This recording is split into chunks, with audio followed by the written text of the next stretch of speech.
Hola, bienvenidos sean todos nuevamente a su curso del análisis de datos a la publicación.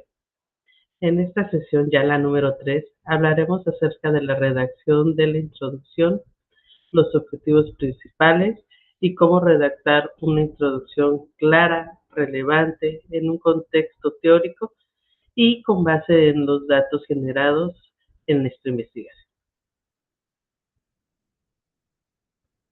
Pues bueno, los contenidos que vamos a revisar en esta ocasión son los antecedentes, son qué tan relevantes sean estos y cuál es la justificación que nos van a dar para nuestro estudio. Además, hablaremos acerca de cómo plantear nuestro problema y cómo plantear el objetivo del término. Sin más, iniciemos. Eh, Esta frase creo que es la más importante de esta presentación y tiene que ver con que es asimismo cómo tenemos que entender propiamente nuestro artículo. Nos dice, contar una historia científica comienza por una introducción poderosa. Es súper importante que nosotros podamos revisar y entender que lo que nosotros estamos haciendo es un proceso propiamente de difusión. Tenemos que entender que tenemos la finalidad de contar la historia de la mejor forma posible. Eh, y para ello, pues vamos a necesitar propiamente de todas las herramientas, ¿no? Sobre todo de la introducción.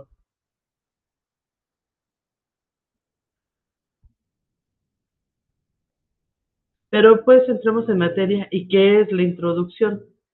Pues bueno, la introducción es el comienzo de un texto y su función es de explicar de qué trata el trabajo y por qué este es importante. Pero la importancia de la introducción va muchísimo más allá de solamente comenzar un texto. Su función es la de impresionar propiamente a nuestro lector y a nuestro editor. Al lector final, que es el que va a decidir si sigue leyendo el artículo y si le va a tomar una importancia y si va a hacerlo, si va a hacer uso de él. Y de nuestro editor, pues si decide que es buena idea publicarlo, ¿no? ¿De qué va a depender? Pues de que esa primera impresión que nosotros le demos a través de nuestro artículo. ¿Vale la pena? ¿Es innovador? ¿Tiene sentido sus datos? ¿Son confiables? Eh, ¿Tiene idea de lo que hizo o es un artículo que está más bien perdido? Todo eso se va a ver en la primera introducción.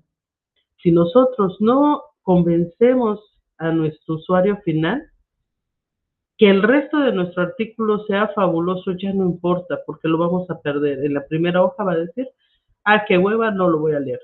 Y creo que es algo que todos hemos hecho, ¿no? Todos los que nos dedicamos a hacer ciencia, más de una ocasión hemos visto un artículo y decir, híjole, este, pues es que el abstract está muy malo, le empiezas a leer la introducción tantito y dices, no, este artículo nomás no me convence, no lo voy a utilizar, ¿no? ¿Viste los resultados? ¿Viste las conclusiones? No, simplemente no, no era para mí, ¿no? Entonces, de ahí la importancia de una introducción, ¿no? Y lo que nos trataba de decir la frase, una introducción poderosa va a hacer que tu artículo sea un artículo poderoso.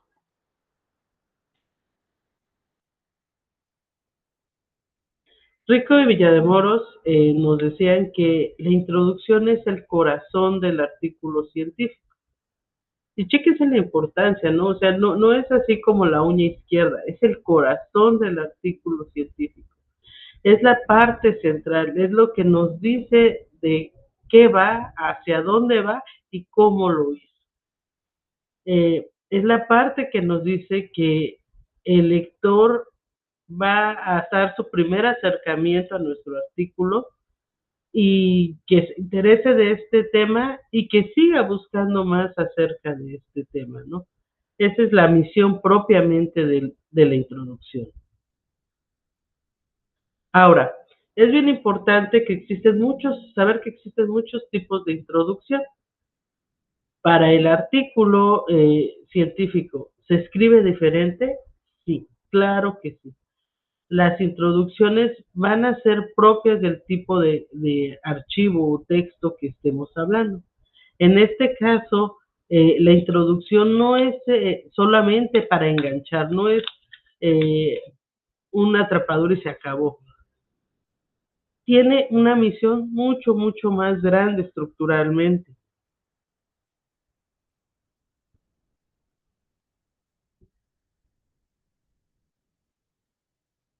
eh, y va a estar constituida por tres claves o tres puntos importantes. La primera nos va a decir cuál es la razón de ser de nuestro estudio. Perdón, nos va a hablar de lo más general a lo específico. Nos va a decir de qué ya sabemos y qué nos falta por saber. También nos va a dar la pregunta de investigación, el objetivo y la hipótesis.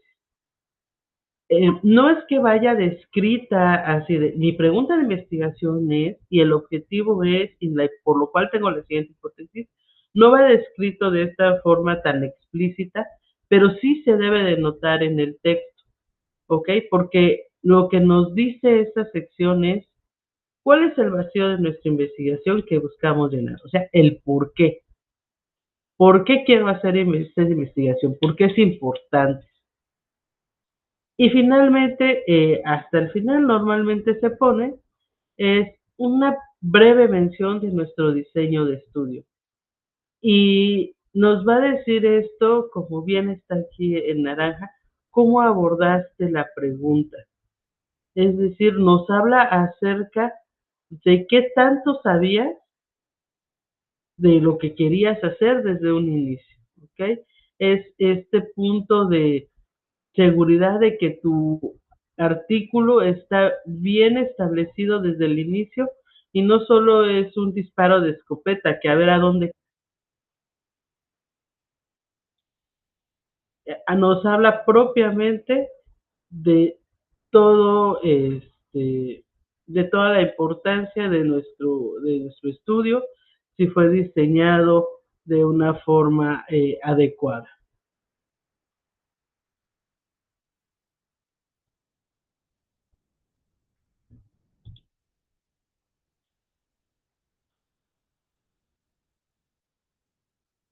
¿Ok?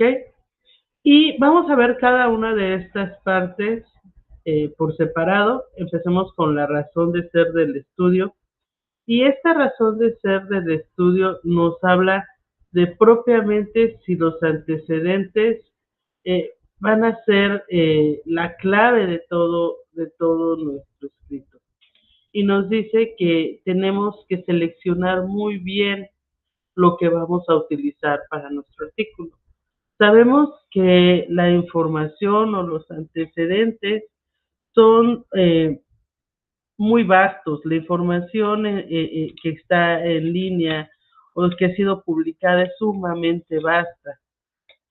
Y de repente nosotros nos ponemos a buscar artículos y artículos y artículos y artículos y tenemos 10 artículos que hablan exactamente de lo mismo. Y a la hora de citar, citamos los 10 artículos porque yo leí mucho. Y aunque sí es bien importante que leas mucho, hay que saber seleccionar cuáles son las referencias que vas a utilizar, qué tan relevantes son, si la información que te están dando es información necesaria y no solamente parte de la información común, lo que decimos en ciencia, la paja. Ok, recuerden que el artículo científico es sumamente conciso, corto, es una herramienta de difusión breve pero poderosa. Entonces, la información que nosotros utilicemos debe de estar marcada por la misma idea. Debe ser la información justa y necesaria, de excelente calidad, pero pues muy bien seleccionada, ¿no? No todo lo que existe, no todo lo que se sabe, porque no va a cumplir simplemente con el objetivo propiamente del artículo, que es difundir cierta información. Si está de más, hay que quitarlo. Y bueno, también la razón de ser el estudio nos da la justificación de por qué es este estudio necesario, por qué queremos escribir este artículo, lo que vamos a decir es importante, la sociedad lo necesita para poder seguir cubriendo su necesidad de conocimiento, o va a ser un artículo que se pierda ahí porque realmente no tenemos eh, la información suficiente o la importancia suficiente, ¿no? Hay una palabra que me gusta y es la de pertinencia. Eh, Nos dice qué tan importante, qué tan pertinente es que tú hagas ese artículo. Si no lo haces, ¿qué se pierde? O si sí lo haces, ¿qué se gana? ¿No? Entonces, te va a servir para justificar propiamente a tu artículo. Y también nos va a dar, ayudar a encontrar los vacíos en el conocimiento, ¿ok? Es qué parte de nuestro problema aún no ha sido respondida y es ahí donde verdaderamente tenemos que incidir. Para resumir en una frase muy cortita, se trata de ir de lo conocido hacia lo desconocido. Y es bien importante que no se olviden de esta parte. Cita solo las fuentes más importantes y te recomiendo que sean revisiones sistemáticas porque ellas van a tener la mayor cantidad de información a la mano. Es una muy buena herramienta las revisiones sistemáticas, pero también hay que ser cuidadosos. De repente nos agarramos revisiones sistemáticas y las citamos 200 veces en nuestro texto y al final de referencias tenemos dos. Eso tampoco es adecuado. ¿Ok? Tenemos que tener, sí, bien importante las revisiones sistemáticas para que nos den contexto, nos acerquen a lo que queremos hacer, pero no se trata de copiar el artículo de la revisión ahora en nuestro artículo, ¿no?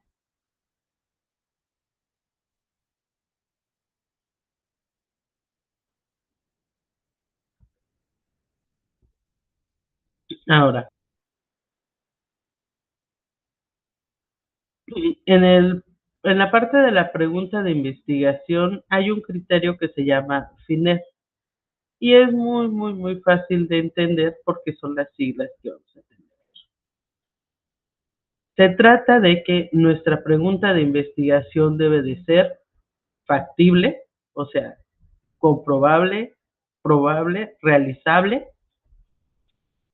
Nos dice que debe de ser interesante, es decir, debe ser innovadora, debe de ser importante, de verdad hace falta esa información.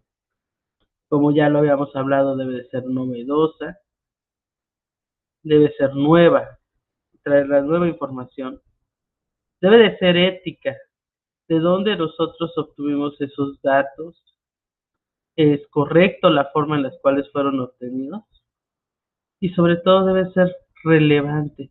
¿Vale la pena hacer ese artículo? ¿Cumple una función? Es una respuesta muy, muy importante que debemos de tener. Entonces llegamos a la conclusión que la pregunta de investigación es esa gran pregunta que le da sentido a nuestro estudio. ¿Por qué y para qué lo quiero hacer? Tu pregunta de investigación te lo va a responder. Con respecto al diseño de estudio, como bien nos dice aquí, es el breve cierre de tu introducción. Nos va a decir eh, qué tipo de estudio estás planteando para hacer, qué método vas a utilizar para cuantificar o analizar ese estudio y nos dice cómo es que tú decides responder esa pregunta, ¿no? Entonces, si nos damos cuenta y revisamos a detenimiento estas tres partes, la primera parte de antecedentes te dice todo lo que se sabe de esto y lo que no se sabe de tu problema, ¿no? En la siguiente parte nos dice qué es lo que quiero saber y a dónde quiero llegar. Y finalmente la última parte de tu introducción te va a decir, esto voy a hacer para obtener estas respuestas. Tiene una estructura clara y debe de funcionar de esa forma. ¿Ok?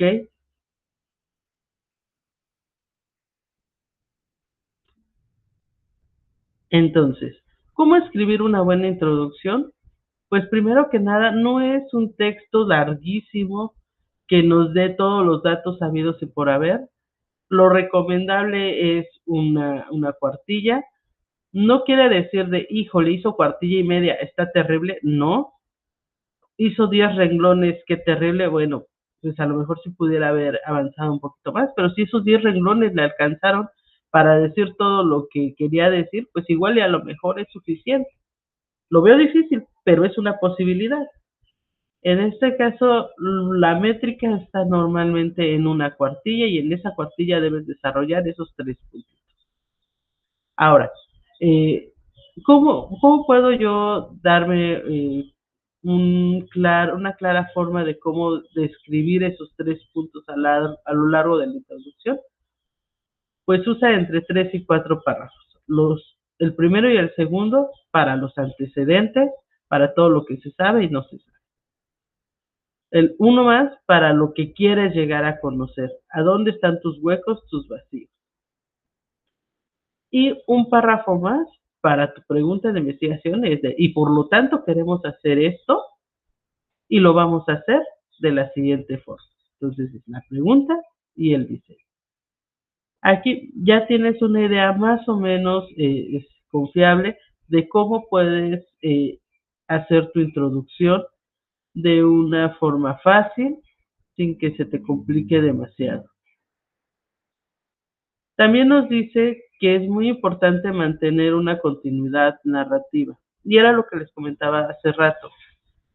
No se trata de escribir mi hipótesis, mi objetivo es, mi planteamiento es, sino que dentro del mismo párrafo vamos continuando, narrando cada parte de lo que queremos con esa idea, ¿no? Primero te estoy contando este, cómo es lo que yo sé y cómo llegué a esta necesidad, después cómo la planteé y cómo ahora finalmente la voy a responder, ¿ok?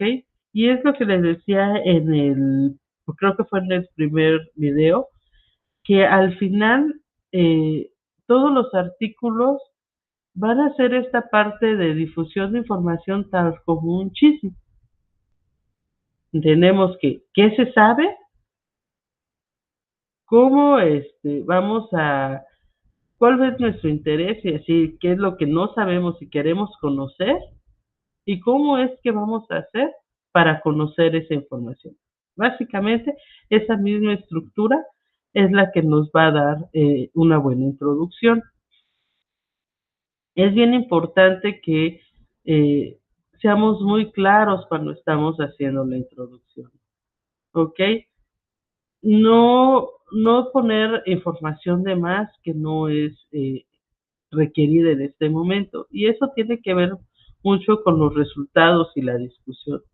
De repente, para cuando ya estamos escribiendo, como en este caso ustedes, la introducción, pues ya tenemos resultados, ya tenemos la discusión, ya tenemos por lo menos idea de que hacia dónde van nuestros datos y de repente contaminamos nuestra introducción con estos datos. Recuerden que su lector todavía no lo sabe, no sabe qué hiciste ni qué resultó. No le contamine su introducción porque no es el lugar adecuado. Si quieres poner un poquito de resultados de discusión, eso iría en el abstract y es muy, muy somero, muy, muy, muy poquito. Nada más es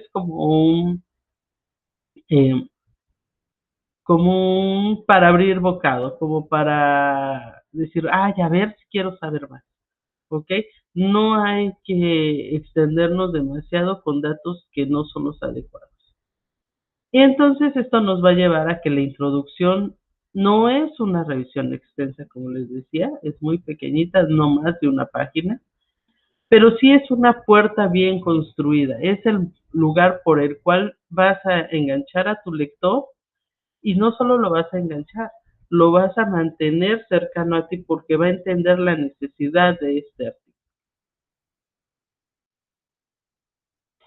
Ahora, ¿cómo yo puedo ayudarme a hacer esta introducción? Bueno, hay una herramienta que es conocida como la matriz de revisión de literatura.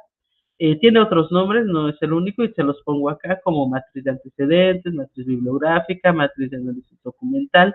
Son las formas en las que la pueden encontrar, pero básicamente todas tienen la misma estructura y de lo que se trata es de una herramienta que es una tabla que nos permite sistematizar, comparar y analizar nuestras antecedentes o nuestra revisión de literatura.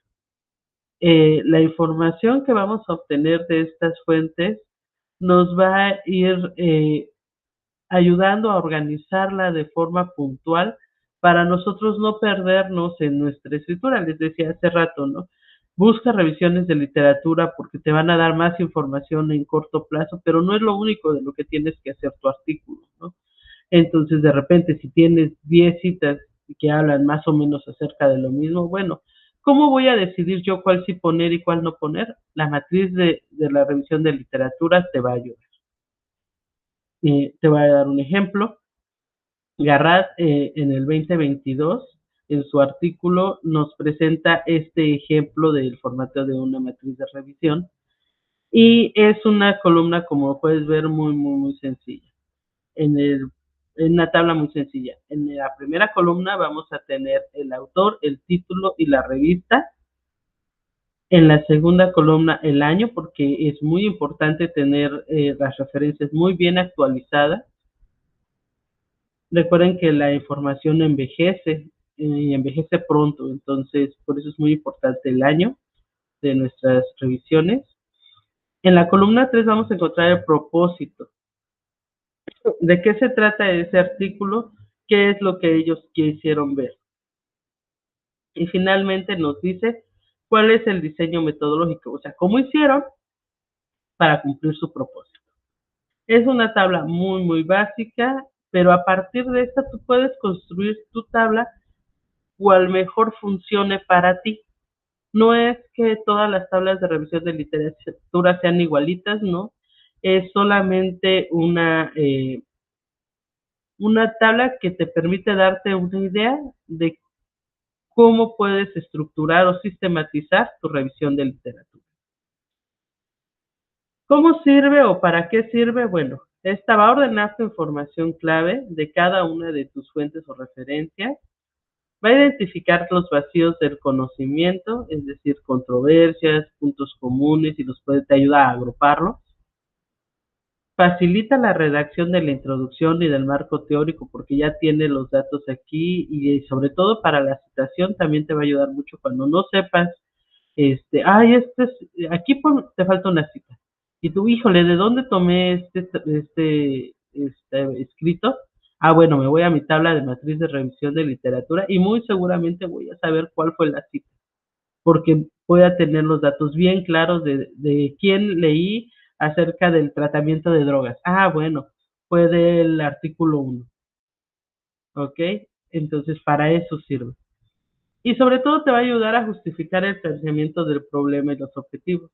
Es decir, el autor 1, el autor 3 me dijeron que hablaba sobre esto, entonces es importante por tal y tal. ¿Ok? Le va a dar sopeso, le va a dar un soporte, una estructura a tu planteamiento del problema. Y como les comentaba, las matrices de revisión de literatura no son únicas. Existen en la red muchísimos ejemplos. Ustedes tienen que hacer su propia matriz que les sirva a ustedes. Y les decía en la tarea pasada en algunos comentarios de que yo les pongo las plantillas, pero realmente no se las pongo como documento a llenar, porque no se trata de llenar un documento, se trata de hacer suya esa plantilla y que les sea útil a ustedes. De hecho, no se las reviso ni siquiera si está completada la plantilla tal como la tabla que les mandé, no es la función de esas plantillas es de que ustedes hagan suya la información y les sirva para el objetivo que ustedes tienen con respecto a ella. Esta es la plantilla que yo utilizo, que para mí se me hace fácil, que me ayuda a encontrar las revisiones, los artículos que estoy trabajando, y se darán cuenta que es parecida a la de Garrett, pero tiene algunas cosillas más que para mí me centran en la información. Primero que nada, la fuente. Yo no pongo el nombre del artículo porque si quiero buscar el artículo, pues lo busco en mi Mendeley. Ustedes saben que a mí me gusta mucho Mendeley. Entonces pongo Pérez del 2020 y me va a aparecer en pantalla mi artículo que ya subí a mi Mendeley. Entonces, eh, para mí es solamente con la cita me es suficiente para encontrar a mis artículos, pero si tú no tienes este método, te recomiendo que sí pongas el nombre, el autor, la revista, porque pues si no sería para ti difícil encontrar el. También pongo el objetivo del estudio, que sería el propósito. Para mí es la segunda columna porque es muy importante saber eh, para qué me sirve este artículo, qué es lo que quiero ver en él. Entonces, el propósito para mí es sumamente importante, entonces aquí lo pongo, objetivo de estudio, luego.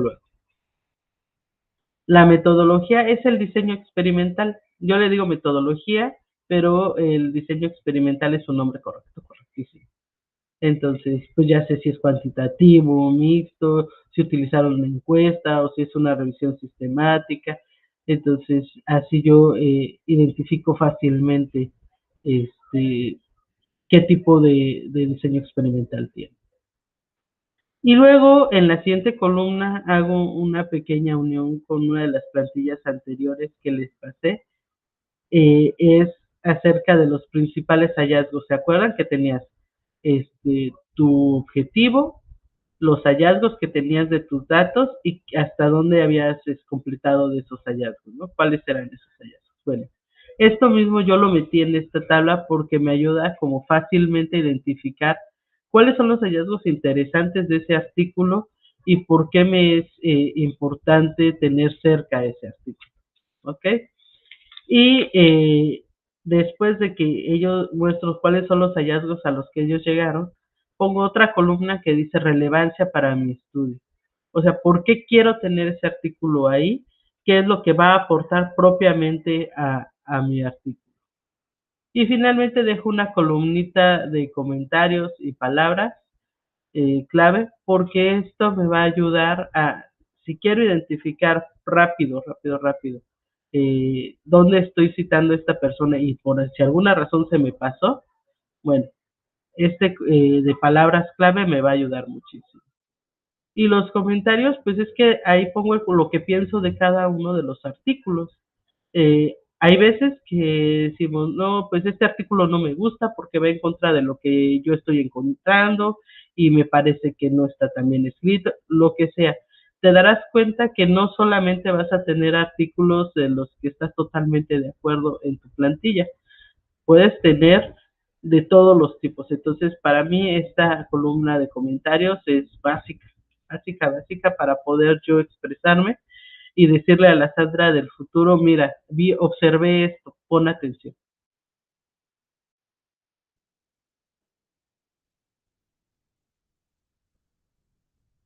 Pues bueno, les agradezco mucho esta sesión.